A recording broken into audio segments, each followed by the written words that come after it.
Do'stlar, bugungi safarimizda endi Fishwell fermasiga keldik. Bu yerda respublikada eng ko'p baliq yetishtirishar ekan. Ketib aylanib chiqamiz, qiziq bo'ladi menimcha. Qisqa aytib bering Fishwell korxonasi haqida. Bu korxonamiz Gollandiya bilan hamkorlikda amalga oshirilgan loyiha. Bu yerga 15 million dollar investitsiya amalga oshirilgan, общий 20 million dollarlik proyekt. Korxonaning yillik quvvati 2,5 ming tonna. Уже sakrayaptimi? Vashi ko'p ekan bu yerda. Voy do'stlar, mana shunaqa gaplar. Fishwell Namangan. Og'jon aka, eksport hajmi qanaqa buni endi? Eksport hajmi 25 million yillik. Mana shu korxonamiz o'zida.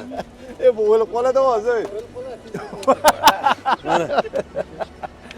Mana shu korxonaning o'zidan 25, Norin Uchqo'rg'on bo'lib 65 million dollar yillik eksport amalga oshiriladi.